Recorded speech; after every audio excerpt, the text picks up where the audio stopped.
Welcome to the Sleep Charming podcast, the podcast where I help you drift off for a good night's sleep or simply take a moment to relax. If you're enjoying the podcast, please leave a review or a rating. So sit back, take a deep breath, and let me read you an old story. "Got your rubbers on?" called Cousin Stickles as Valancy left the house. Christine Stickles had never once forgotten to ask that question when Valancy went out on a damp day. "Yes. Have you got your flannel petticoat on?" asked Mrs. Frederick. "No." "Doss, I really do not understand you. Do you want to catch your death of cold again?" Her voice implied that Valancy had died of a cold several times already. "Mother, I don't need a flannel petticoat. My satin one is warm enough." "Doss, remember you had bronchitis 2 years ago. Go and do as you're told." Valancy went, though nobody will ever know just how near she came to hurling the rubber plant into the street before she went. She hated that grey flannel petticoat more than any other garment she owned. Olive never had to wear flannel petticoats. Olive wore ruffled silk and sheer lawn and flimsy laced flounces. But Olive's father had married money, and Olive never had bronchitis. So there you were. "Are you sure you didn't leave the soap in the water?" demanded Mrs. Frederick. But Valancy was gone.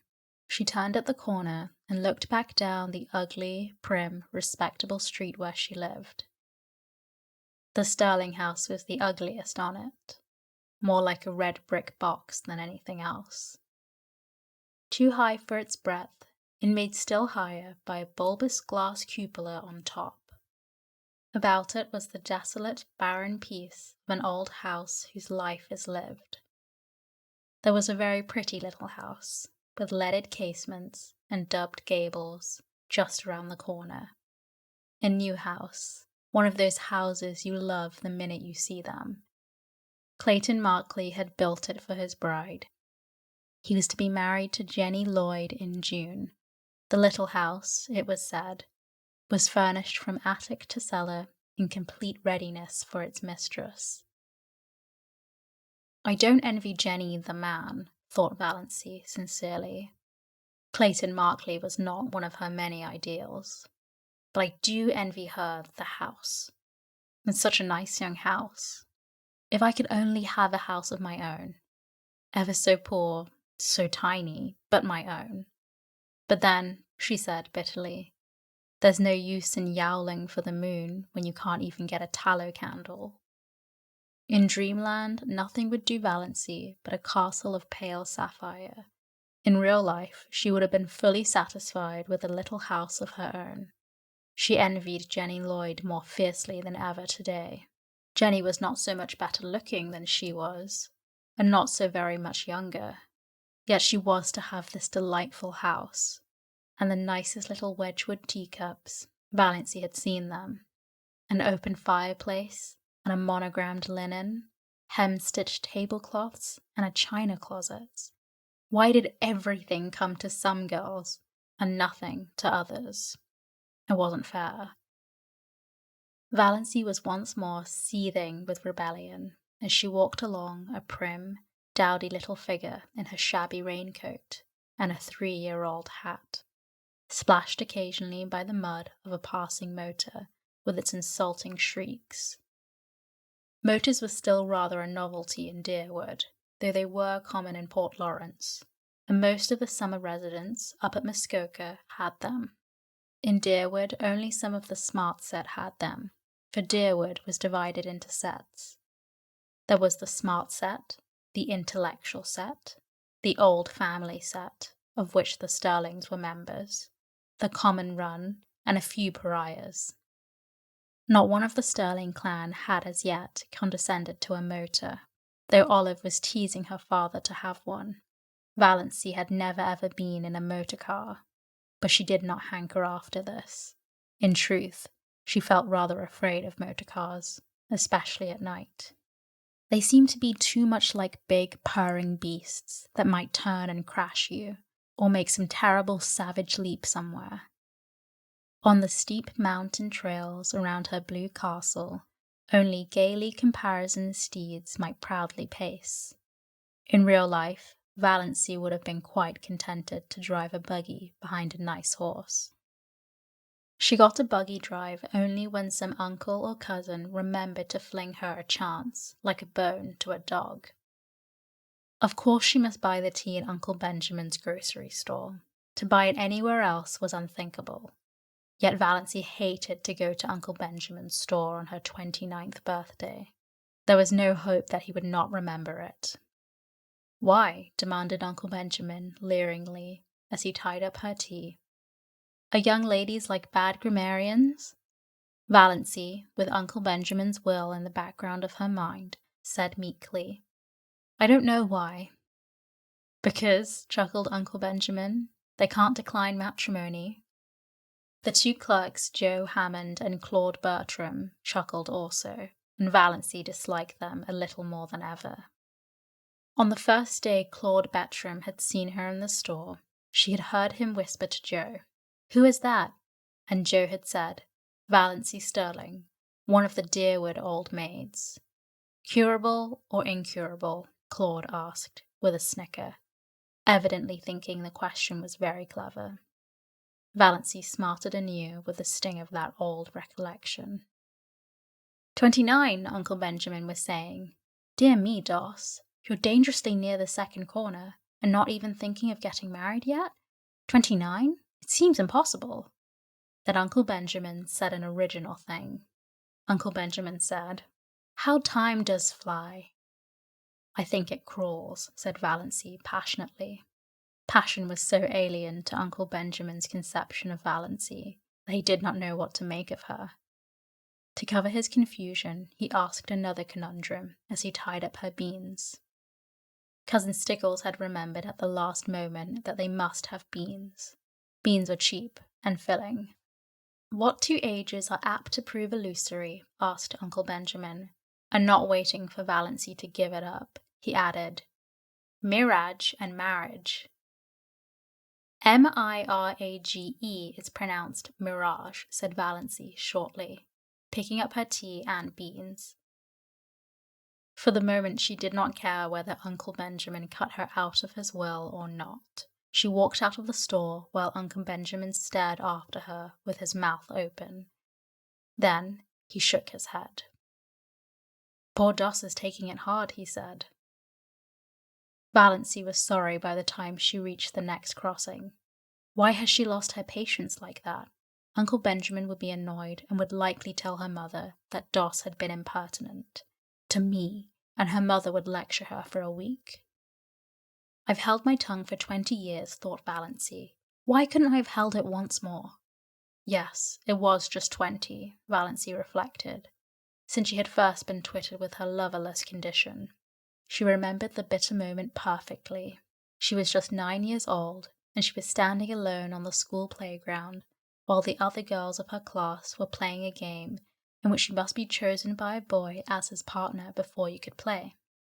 Nobody had chosen Valancy, little, pale, black-haired Valancy, with her prim, long-sleeved apron. "Oh," said a pretty little girl to her, "I'm so sorry for you. You haven't gotten a beau."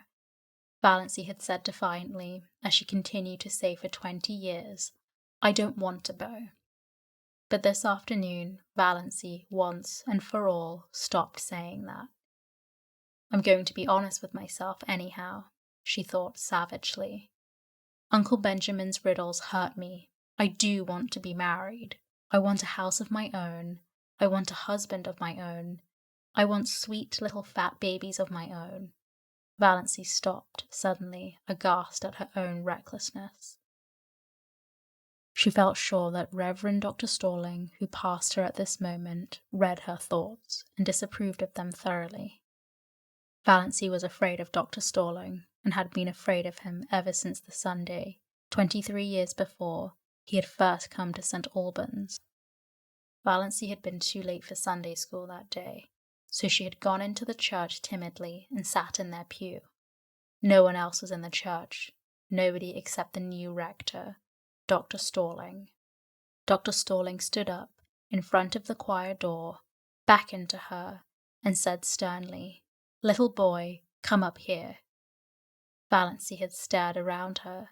There was no little boy. There was no one in all the huge church but herself. This strange man with the blue glasses couldn't mean her. She was not a boy.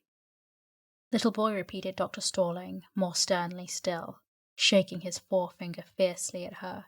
"Come up here at once." Valancy arose, as if hypnotized, and walked up the aisle.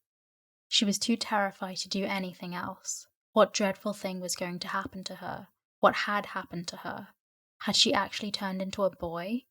She came to a stop in front of Dr. Sterling. Dr. Sterling shook his forefinger with a long, knuckly finger at her and said, "Little boy, take off your hat." Valancy took off her hat. She had a scrawny little pigtail hanging down her back, but Dr. Sterling was short-sighted and did not perceive it. "Little boy, go back to your seat and always take off your hat in church, remember." Valancy went back to her seat, carrying her hat like an automaton. Presently her mother came in. "Doss," said Mrs. Sterling, "what do you mean by taking off your hat? Put it on instantly." Valancy put it on instantly. She was cold with fear, lest Dr. Sterling should immediately summon her up front again. She would have to go, of course. It never occurred to her that one could disobey the rector, and the church was full of people now. Oh, what would she do if that horrible stabbing forefinger was shaken at her again before all those people? Valancy sat through the whole service in an agony of dread, and was sick for a week afterwards. Nobody knew why. Mrs. Frederick again bemoaned herself of the delicate child. Dr. Sterling found out his mistake and laughed it over to Valancy, who did not laugh. She never got over the dread of Dr. Sterling, and now to be caught by him on the street corner thinking such things. Valancy got her John Foster book, Magic of Wings. His latest, all about birds, said Mrs. Clarkson. She had almost decided that she would go home instead of going to see Dr. Trent. Her courage had failed her. She was afraid of offending Uncle James, afraid of angering her mother, afraid of facing gruff, shaggy-browed old Dr. Trent, who would probably tell her he had told Cousin Gladys that her trouble was entirely imaginary. No, she would not go. She would get a bottle of Redfern's purple pills instead. Redfern's purple pills were the standard medicine of the Sterling clan. Had they not cured second cousin Geraldine when 5 doctors had given up on her?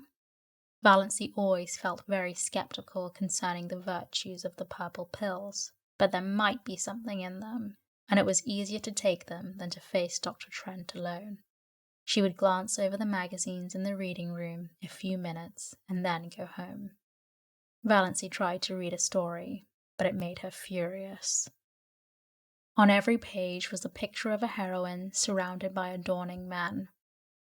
And here was she, Valancy Sterling, who could not get a solitary beau. Valancy slammed the magazine shut. She opened Magic of Wings. Her eyes fell on the paragraph that changed her life.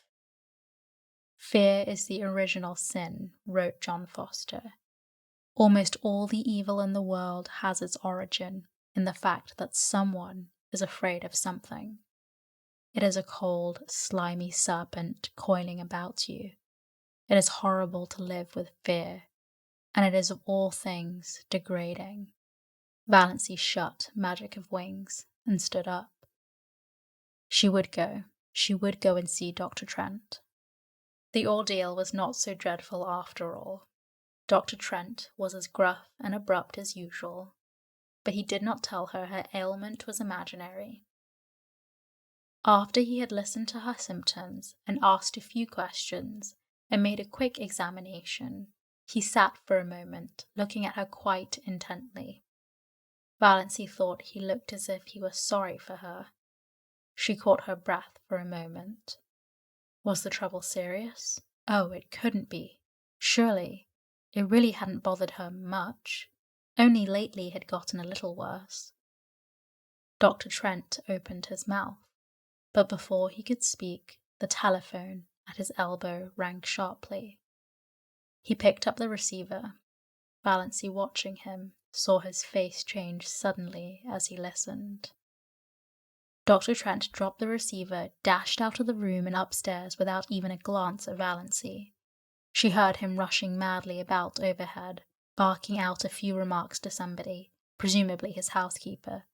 Then he came tearing down the stairs with a club bag in his hand, snatched his hat and coat from the rack, jerked open the street door, and rushed down the street in the direction of the station. Valancy sat alone in the little office, feeling more absolutely foolish than she had ever felt before in her life. Foolish and humiliated. So this was all that had come of her heroic determination to live up to John Foster and cast fear aside. Not only was she a failure as a relative, and non-existent as a sweetheart or friend, but she was not even of any importance as a patient. Dr. Trent had forgotten her very presence and his excitement over whatever message had come by telephone. She had gained nothing by ignoring Uncle James and flying in the face of family tradition. For a moment, she was afraid she was going to cry. It was all so ridiculous. Then she heard Dr. Trent's housekeeper coming down the stairs. Valancy rose and went to the office door. "The doctor forgot about me," she said, with a twisted smile. "Well, that's too bad," said Mrs. Patterson sympathetically. But it wasn't much wonder. Poor man. That was a telegram they phoned over from the port. His son has been terribly injured in an auto accident in Montreal.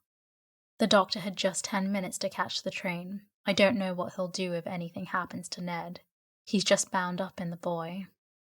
You'll have to come again, Miss Sterling. I hope it's nothing serious." "Oh no, nothing serious," agreed Valancy.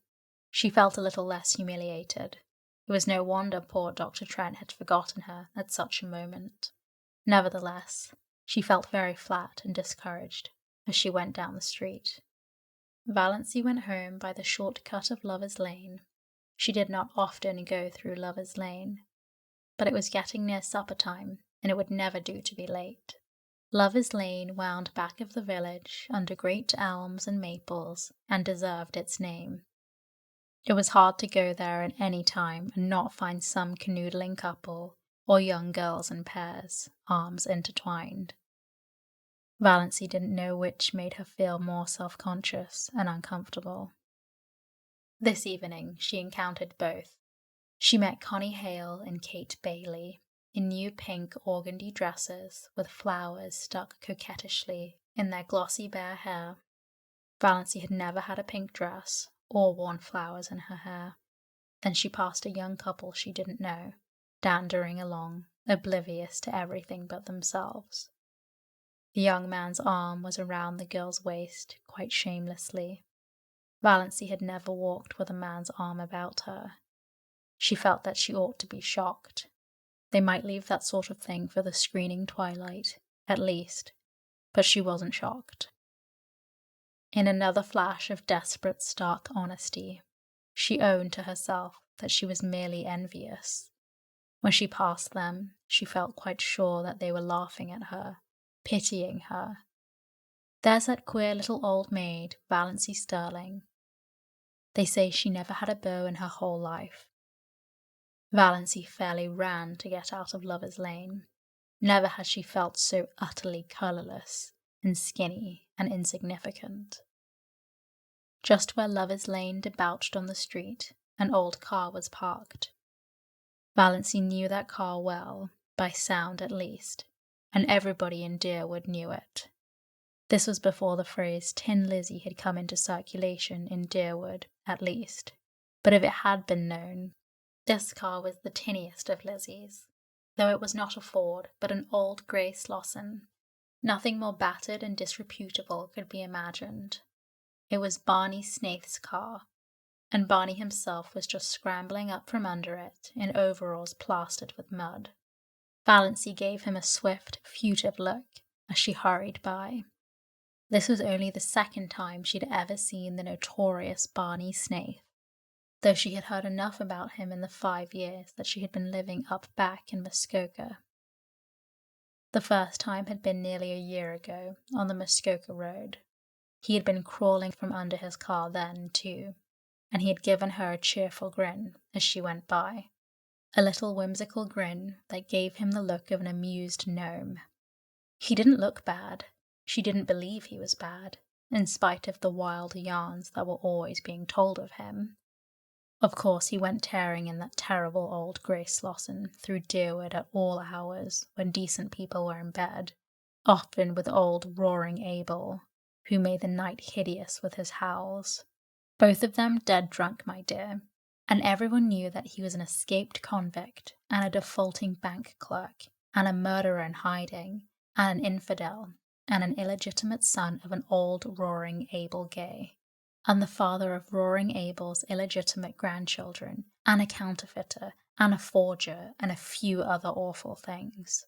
But still, Valancy didn't believe he was bad.